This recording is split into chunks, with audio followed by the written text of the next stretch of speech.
BBC News at 6 o'clock. This is Zeb Soanes. Good evening.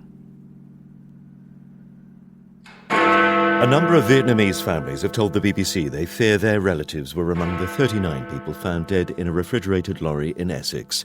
One woman sent text messages, apparently from inside the vehicle, saying she could not breathe. Police have made 2 more arrests. The European Union has agreed to give the UK another Brexit extension, but it hasn't decided how long the delay will be. A coroner has accused the army of failing to learn from its mistakes after a soldier died during a fitness test in hot weather. A report has blamed a catalogue of errors for an air crash in Indonesia last year. Also in this bulletin, anti-government protesters returned to the streets in Iraq, and the mobile phone bill run up by an eagle. The BBC has been shown distressing messages from a Vietnamese woman whose family fears she is one of 39 people who died inside a refrigerated lorry trailer which arrived in Essex in the early hours of Wednesday morning. In the text sent on Tuesday night, the 26-year-old says she's suffocating. She apologises to her parents, telling them that her trip to a foreign land has failed. The BBC has also heard from other Vietnamese families with similar concerns. Yesterday, police said they believed all the victims were Chinese. This morning, detectives arrested a man and a woman in Cheshire on suspicion of manslaughter and conspiring to traffic people. Our Home Affairs correspondent, Daniel Sanford, has been following developments. Almost as soon as Essex detectives had said they believed all those who died in the refrigerated trailer were Chinese, Vietnamese families started contacting the BBC. First, it was the relatives of Pham Thi Cha Mi, a 26-year-old woman from Ha Tinh province. They'd arranged to pay £30,000 for her to be smuggled to Britain, but had only paid a deposit so far. They'd managed to stay in touch with her until Tuesday, when they received a series of harrowing text messages from her saying, "I'm dying. I can't breathe. I love you very much, Mum and Dad. I'm sorry, Mother." The messages appear to have been sent at exactly the same time as the trailer found in Essex was crossing the channel. Her brother, Pham Ngoc Tuan, told the BBC they'd not heard from her since. My sister went missing on the way from Vietnam to the UK and we couldn't contact her. We are concerned that she may be in that trailer. We are asking the British police to help investigate so that my sister can be returned to the family. Then the brother of a 19-year-old woman from Nghệ An province got in touch. He said the family had received a phone call from her on Tuesday morning saying she was getting into a container and turning her phone off to avoid detection. They've not heard from her since, but the smugglers who arranged her trip to the UK have given the family back their money. The woman's family said that a 26-year-old man from the same district is also missing, and again, the family have had their money returned. The BBC's also been in contact with the family of a 20-year-old man called Nguyen Dinh Luong.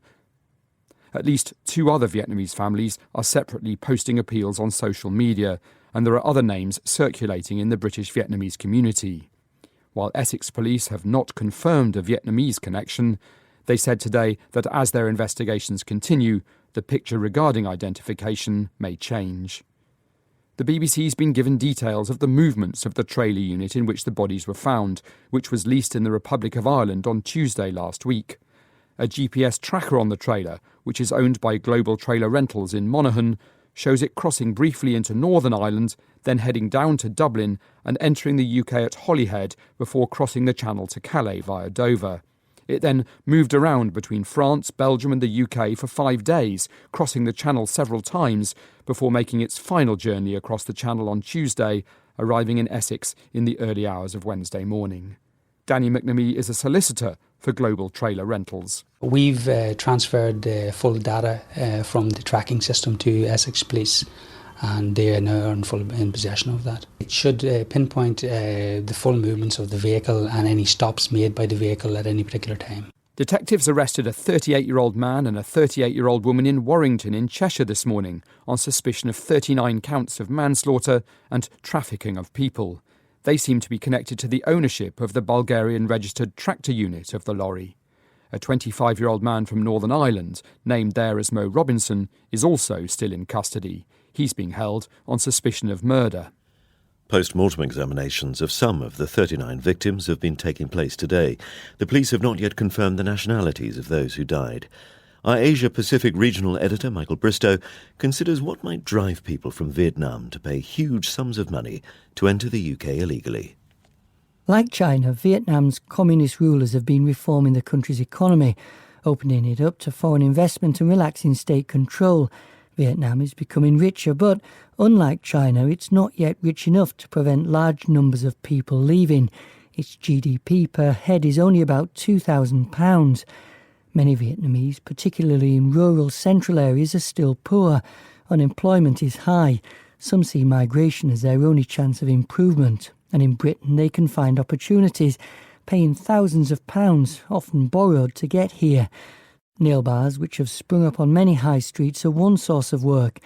In just one of a number of cases, a Vietnamese woman was jailed for 6 years in August for employing illegal workers at a nail bar in Cheadle. Other illegal Vietnamese migrants cultivate cannabis. 2 years ago, the police uncovered an illegal cannabis farm in a former nuclear bunker in Wiltshire. It was staffed by young Vietnamese working in slave-like conditions. The British group Anti-Slavery International highlighted the plight of illegal Vietnamese workers in Britain in a report earlier this year. It said many face horrendous exploitation. The flow of illegal migrants coming to Britain from China declined as the Chinese economy improved. Vietnam has not yet reached that point. European Union ambassadors have agreed on the principle of offering the UK a further Brexit extension, but have yet to decide the length of any delay. EU officials have indicated they may not confirm the date of a new deadline until the Commons have voted on Monday on whether to hold an early general election. The ambassadors will hold further talks early next week. Our Europe correspondent Kevin Connolly reports from Brussels. EU ambassadors measure their words carefully in public, even more than they do in private.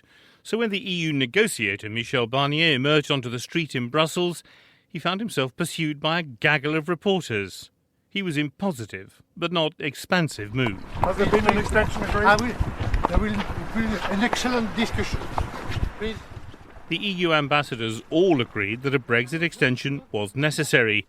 But however excellent the meeting, they deferred their answer to the more difficult question of how long it should be. Most member states are happy to extend to January the 31st, the date specified in Boris Johnson's reluctantly written letter to the EU last weekend. France, though, losing patience with Brexit and perhaps seeking to put pressure on Parliament, wants something much shorter, perhaps only 2 weeks. Speaking to Radio 4's The World at One, the Czech Foreign Minister Aleš Chmelar summed up the debate. Very few member states at the end were those that would not agree